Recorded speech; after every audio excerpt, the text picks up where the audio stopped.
Aquí al Jardín de Viveros, en la 52 edición de la Feria del Libro de Valencia, nos visita Kirmen Uribe. Kirmen Uribe, que ha venido a presentarnos su última novela, La hora de despertarnos juntos, publicada por Seix Barrals y en catalán por Edición 62. Kirmen, bienvenida a Valencia y a este jardín.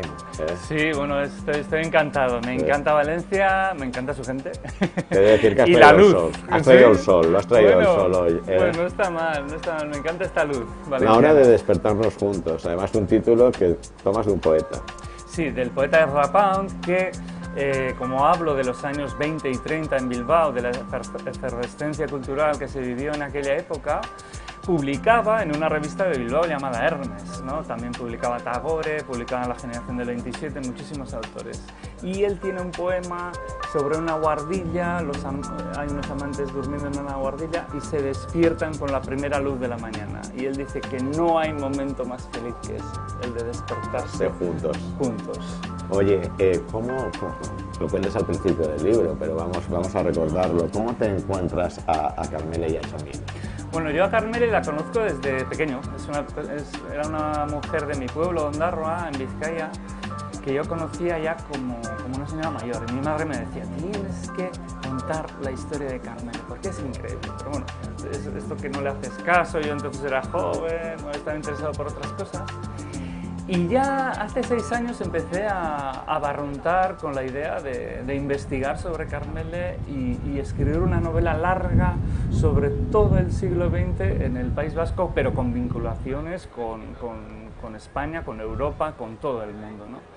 Y la vida de Karmele para eso era perfecta. Era una enfermera que se exilia a París en la Guerra Civil. En París conoce a su marido, que era músico de la Orquesta Sinfónica de Bilbao, se enamoran. Luego, con la entrada de los nazis a Francia, tienen que huir a Venezuela en un carguero lleno de refugiados, como ahora los que venían desde Siria. Llegan a Venezuela, parece que tienen un momento de tranquilidad, pero llega el lehendakari Aguirre allá, que había hecho un trato con la FBI y con la CIA para que los vascos actuasen en los servicios secretos americanos, y ellos se meten. Entonces, la historia sigue, no la puedo contar entera, pero era pasa por Barcelona, pasa por Barcelona, aparece toda la resistencia catalana, como no, aparece todo, la resistencia de los años 40 hasta los 50, ¿no? Toda la esperanza que había que la dictadura iba a caer. Además tenían el apoyo de los aliados, habían hecho un trato con los aliados para que Franco cayese, no ocurrió.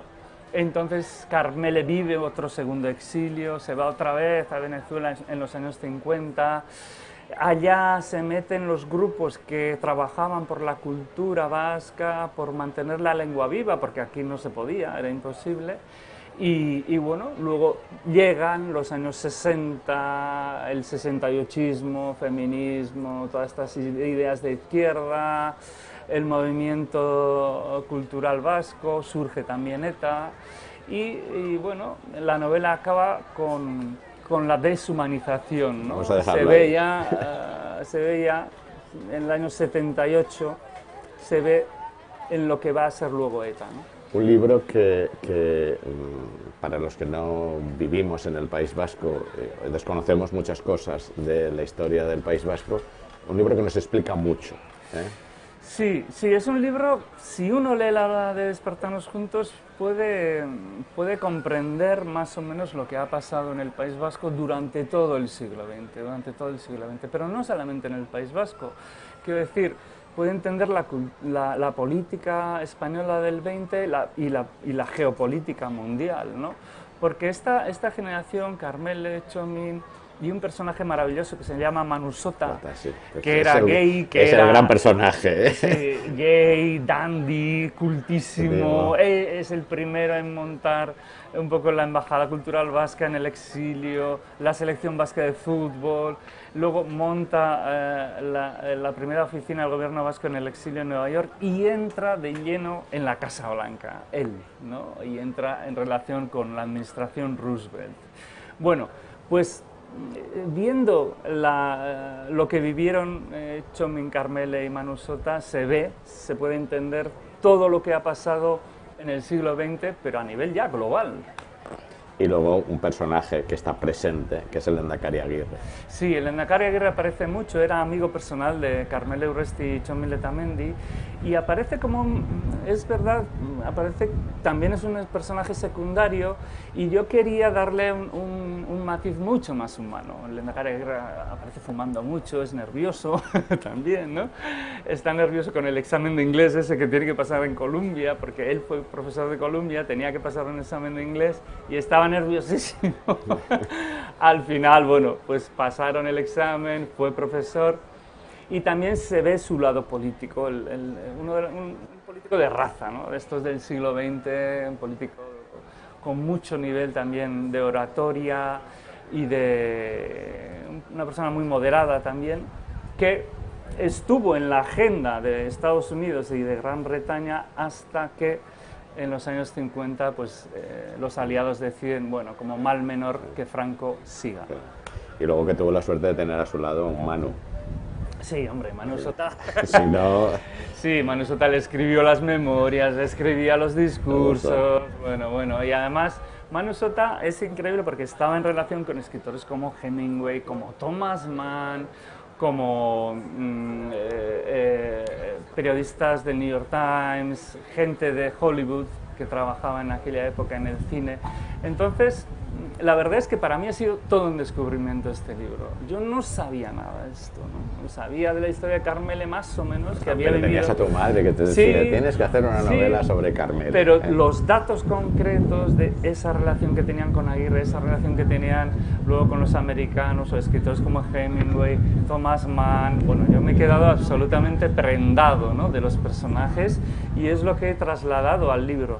En el libro el narrador va contando lo que va descubriendo. Eso es muy bonito. O sea, el narrador está a la altura del lector, no es un narrador omnisciente que sabe todo y que va dirigiendo al lector, sino que el narrador va descubriendo cosas. Va descubriendo documentos. Por ahí de vez en cuando, sí, va descubriendo documentos, va descubriendo cartas, va descubriendo cosas, y esos descubrimientos se van incorporando a la narración, ¿no? Incluso va, bueno, da su opinión, sus reflexiones también aparecen. Y luego también es una novela, lo hemos dicho, pero la cantidad de escenarios que tienes, pero sobre todo es una novela cargada de cosmopolitismo. Sí. Es decir, entendemos el nacionalismo, pero como un hecho no está aislado y está conectado y cosmopolita. Y sobre todo también contextualiza mucho la cultura.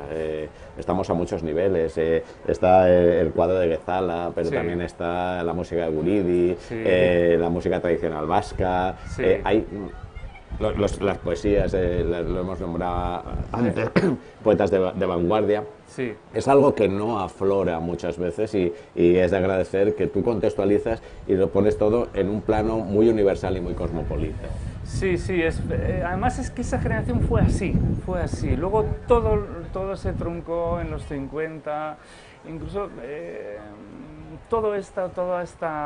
ese gesto cosmopolita que tenía esta generación se olvidó completamente, ¿no? Luego ya los años 50 fueron años muy oscuros, en los años 60 se empieza otra vez a mirar hacia afuera, ¿no? Pero esta generación la olvidamos completamente, y este libro viene un poco a recuperar esa generación que vivió los años anteriores a la guerra civil, el exilio, pero que estaba conectada al mundo. Ellos veían el País Vasco como un país muy abierto al mundo, y estaban en relación con escritores, periodistas, cineastas, políticos de todo el mundo. Y una referencia pictórica, yo creo que en tus novelas no falta, ¿eh? No. Sí, en Bilbao, Nueva York, Bilbao teníamos una referencia pictórica que al final del libro nos la desvelaba, bueno, la veíamos, no, se desvela, ¿no?, desde el primer momento. En esta también tenemos un cuadro que he de confesar que yo creía que era... No existía el cuadro y me fui a buscarlo. Y evidentemente existía el cuadro de Antonio de Ghezala, existía La noche de los artistas en Ibalgane. Y que a partir de ahí también trazas toda una historia que es muy de agradecer en ese cuadro fantástico, que cuando lo descubres es un cuadro fantástico. Es que el cuadro es maravilloso porque es del año 1927.